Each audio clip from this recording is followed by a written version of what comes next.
when I think about my being productive, what makes me productive are the people that work with me.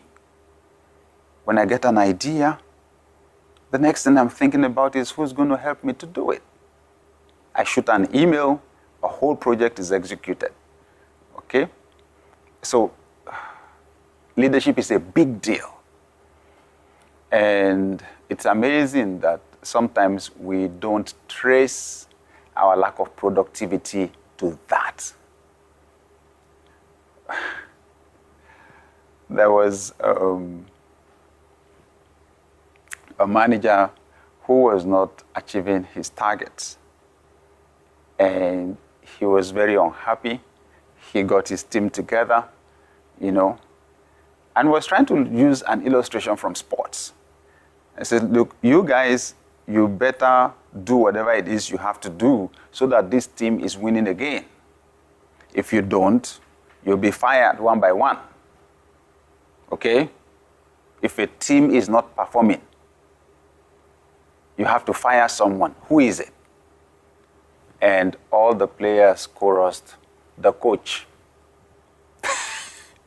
Okay?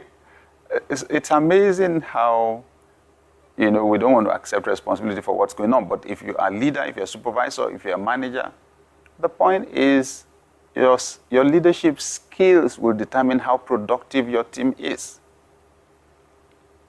You have to empower the team to be productive. You've got to give them the tools that will make it possible. You've got to help them to reduce the amount of time that they spend. You've got to invest in their ability to cultivate skills, better skills, to get their job done. Okay? That's what leadership is. You've got to set targets for them. You've got to challenge them to achieve the targets. Okay? So, leadership skills. Now let's take this at a national level. What makes the difference between the productivity level of one country and the other? It's the productivity of the citizens. And it's the responsibility of leadership to help people be productive. I tell you one thing is important. The level of skills.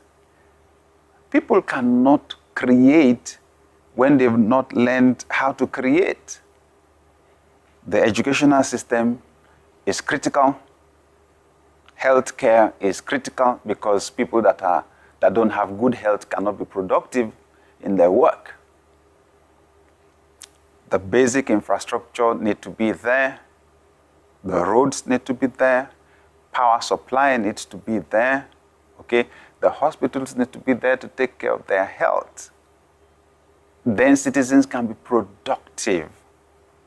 Gratefully, God has given everybody time in equal measure. Everybody is rich, time rich, to the same level. Okay? But you want to make sure that that time is not being wasted. Not being wasted to illness, not being wasted to time spent in traffic unnecessarily. Okay? Not being wasted to time, the time it will take maybe to secure funding or to secure some document or approval that is required for them to achieve their goals. That is leadership. Now, talking about us as leaders, I want to say that as a leader, if you want to be more productive, you've got to be incredibly organized. You've got to establish order around your life. Where there is clutter, okay? Where there is clutter, where you don't know where what is, it's going to be a big time waster. If you don't organize, like a wise person said, you will agonize. Okay? My mentor told me many years ago, he said, where there is order, there will be increase. Now let's say that increase is the productivity we're talking about. Where there is order, there will be increase. He said, if you take your bag, your travel bag,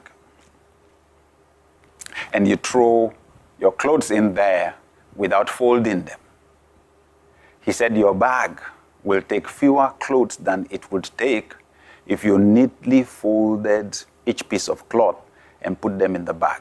I'll never forget that, because he was actually telling me about the report, the half-year report for the whole of their organization. It's a huge organization. And he was telling me, look, this is July, I have the January to June report for the whole system on my desk right now. That's how we do it. Everything is structured. Everything is organized. We know what is where. We know what we achieved. We know what is left. Then he gave me that illustration. Order makes for increase. Where there is order, there will be increase. I thought, wow. I mean, these are principles that are not far-fetched. Again, just look at different organizations and look at different nations. The nations where there is no order, the nations where people don't obey traffic laws, the nations where people don't stay on the queue, the nations where you have disorder, they are some of the poorest in our world right now. It's just the way it works. Okay? So you can start at an individual level. Make sure you are organized. Keep your table organized. Keep your office organized. Keep your documents organized. Organize, organize, organize. Okay? And at a leadership level, then you want to be sure that your team is properly organized, that people know who is doing what at what time. Okay? They know where to do it. They know the tools that have been provided to do it. That requires a lot of documenting to be productive, the use of time. Okay? Sometimes you just need to turn off this TV. Okay? Just turn it off. It's amazing that sometimes I scroll through the channels and I don't find anything that is interesting for me to watch. Then turn it off, okay? And invest the time in something else that is more productive. I should say this candidly, especially when you are an employee, what you do outside of your work hours will probably impact more on your progress than what you do during work hours. And this is what I mean. During work hours, much of what you do is routine. It's the routine job. Outside of work hours, that's when you have the time to read a book. That's when you have the time to listen to a podcast. That's when you have the time to watch a video. Now, those things that you are reading, that are taking you outside of the scope of what you know now, those are the things creating progress for you. Okay? Your routine job will keep you where you are and make sure you don't lose your job, maybe.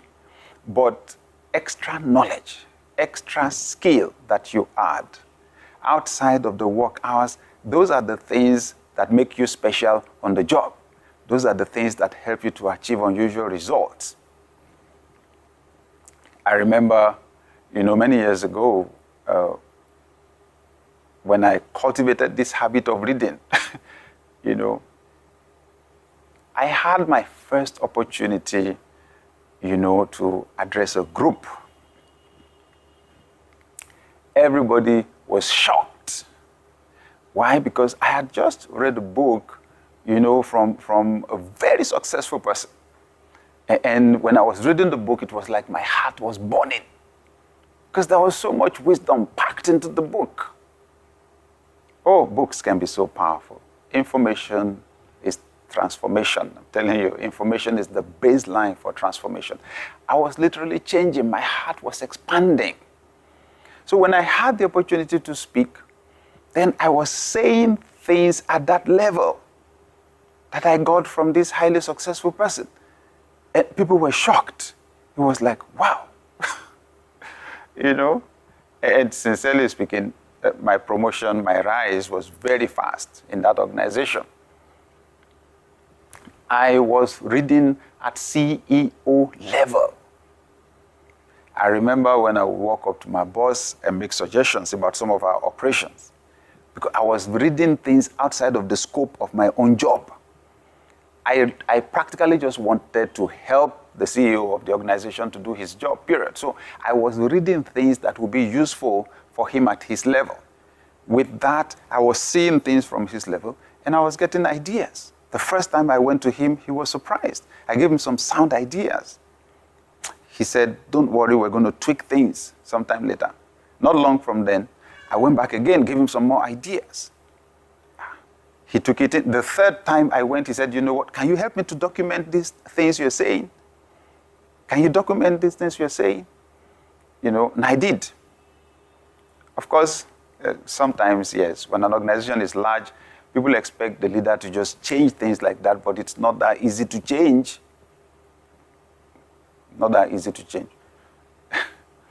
It takes a lot more time to turn a truck than it takes to turn a small saloon car. So when the organization is small, it's easy to change things. When it's large, sometimes you have to take a lot of things into consideration. So my boss did not change things radically on the immediate, but something happened somewhere along the line. The opportunity came. He just changed almost everything. And to my surprise, almost all of those areas that I had highlighted to him and given him suggestions on, he put all of them under me. It was amazing. It was a huge promotion for me. He was conscious of those ideas that I had given him. Now I had the opportunity to execute. So what am I saying? When we say save time from watching the TV, save time from being on the internet or on social media, save time. The big question is, what should you do with the time? Upgrade your thinking, upgrade your skills. And remember, they say, it's a Chinese proverb, that when the student is ready, the teacher will appear. In other words, when we're ready for our opportunities, the opportunities will show up.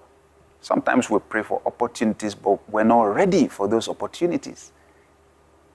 And if they show up, they'll be wasted. What we should rather do is to invest our time preparing for those opportunities. And that's why I'll say this. There is no limit to which you should develop your skills, your competencies, and your capacity. No limit. There is no degree to which you will do excellence that you will not find someone willing to pay you for it. Yeah, you will find someone that has the capacity to pay for it. So you just keep developing. That's what we should do with a lot of the time. Just keep developing, improving your skills. You want to be more productive. You want your results to be radically different. What you do outside of your time, outside of your work, what you do with the time outside of your work matters a lot. Try and save as much time as you can. Now remember, so that I can provide a balance, you need good sleep, you need to relax, you need recreation, okay? You need to spend time with your family, okay? But don't spend all the time on the things that actually are not moving you forward. Carve out the time to read, to study, to learn, to practice. Some people actually take on courses, educational courses, academic courses, which they push outside of the time for work. The thing is, you complete the program, you gain new competencies, you get new opportunities, okay, new doors to open for you. So, dear viewer, I am absolutely convinced that you and I have come into a new season of productivity, that our results are about to be multiplied many times over. I believe with increased capacity to achieve results will come promotion, a rapid promotion. Remember, when the student is ready, the teacher will appear. New opportunities are showing up for you now like you've never had before.